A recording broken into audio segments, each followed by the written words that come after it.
বাড়ি থেকে ফুসলিয়ে নিয়ে যাওয়া, ওষুধ মিশিয়ে মদ্যপান করানো, তারপর হোটেলের ঘরে নিয়ে গিয়ে গণধর্ষণ, এমনই রোমহর্ষক ঘটনাকে কেন্দ্র করে তীব্র চাঞ্চল্য দুর্গাপুরে। অভিযোগ, বুদবুদ থানা এলাকার অষ্টম শ্রেণীর এক নাবালিকা ছাত্রীকে তারই এক বান্ধবী বাড়ি থেকে ডেকে নিয়ে যায়। এরপর 4 চাকার ভেতর মদ্যপান করিয়ে 3 যুবকের হাতে তুলে দেওয়া হয় বলে অভিযোগ পরিবারের। নির্যাতিতার বাবার অভিযোগ, নাবালিকাকে দুর্গাপুরের সিটি সেন্টারের কবিগুরু এলাকায় একটি হোটেলে নিয়ে যাওয়া হয়। সেখানে রাজ মল্লিক, শেখ আজারউদ্দিন সহ 3 যুবক তার উপর পাশবিক নির্যাতন চালায়। ঘটনার পর অভিযুক্তরা নাবালিকাকে বুদবুদ বাইপাস এলাকায় ফেলে রেখে পালিয়ে যায়। শনিবার রাত 10:30 নাগাদ পরিবারের সদস্যরা বিষয়টি জানতে পারেন। এরপর দুর্গাপুর থানায় লিখিত অভিযোগ দায়ের করা হয়। অভিযোগের ভিত্তিতে তদন্ত শুরু করেছে পুলিশ।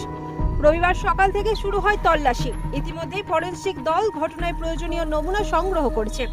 নির্যাতিতার বাবার অভিযোগ, বুদবুদ এলাকার সিমরান তামাং নামে এক তরুণী আমার মেয়েকে বাড়ি থেকে ফুসলিয়ে নিয়ে যায়, তারপর মদ্যপান করায়, মদের সাথে ওষুধ মিশিয়ে দেয় যাতে বেহুশ হয়ে যায়, তারপর 3 যুবকের সঙ্গে হোটেলের ভেতর ঢুকে দেয়, তারপরে মেয়ের সাথে গণধর্ষণের ঘটনা ঘটে।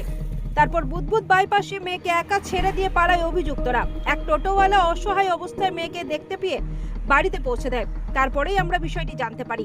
পুলিশের কাছে অভিযোগ দায়ের করেছি। অভিযুক্তদের বিরুদ্ধে কড়া পদক্ষেপ গ্রহণ করুক আমি চাইছি। বর্তমানে আমার মেয়ে দুর্গাপুর মহকুমা হাসপাতালে চিকিৎসাধীন রয়েছে।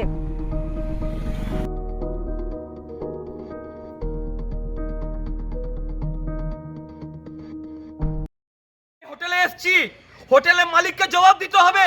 পয়সার বিনিময়ে সে কেন একটা 14 বছরের মেয়েকে রুম দেওয়া হলো? এই হোটেলের আইডেন্টি ক্যান্সেল করা হবে।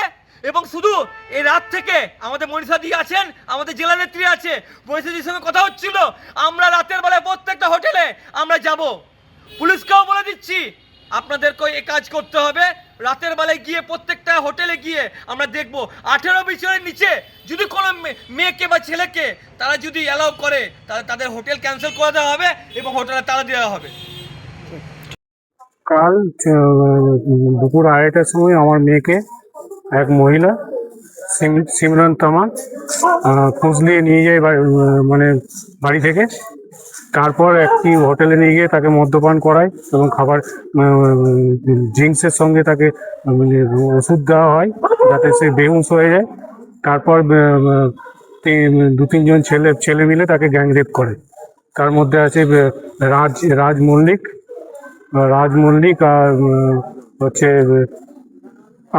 শেখ আজারউদ্দিন এবং এস কে দাস, এরকম কিছু একটা নাম আছে, দাস কিছু টাইটেল, চিকু না, পুরসর বাসিন্দা আছে 2 জন এবং বুদবুদের সিমরান তামাং বুদবুদের বাসিন্দা। আমি যখন খবরটা পাই তখন রাত্রি 10:30। আমার মেয়েকে রাস্তার মধ্যে ফেলে দিয়ে গেছিল। আমার মেয়ের 14 বছর বয়স। না, মেয়ে ফোন করেনি। তাকে একটি টোটোওয়ালা অসহায় দেখে তাকে টোটোতে চাপিয়ে আমার বাড়ির সামনে নামিয়ে দিল, বাইপাসের ধারে গেট নম্বর 1-এর একটু আগে।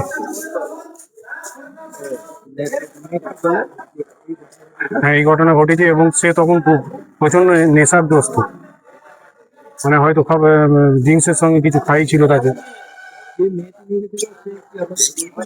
না, আমাদের পরিচিত নয়, কিন্তু ওদের হয়তো দিন 10-15 ধরে পরিচিত এবং সে হয়তো টার্গেট করেছিল বলেই পরিচয়টা করেছিল এদের সঙ্গে। হ্যাঁ, মেয়ে পড়াশোনা করে, 8-এ পড়ে, 14 বছর বয়স। আপনারা জানতেন না যে? না, হ্যাঁ, কে নিয়ে যাচ্ছে জানতাম, কিন্তু সেভাবে করিনি। অনেক তো বন্ধু বান্ধব থাকে, তাদের বাড়ি যায়। এখন কি চাইছেন? আমি চাই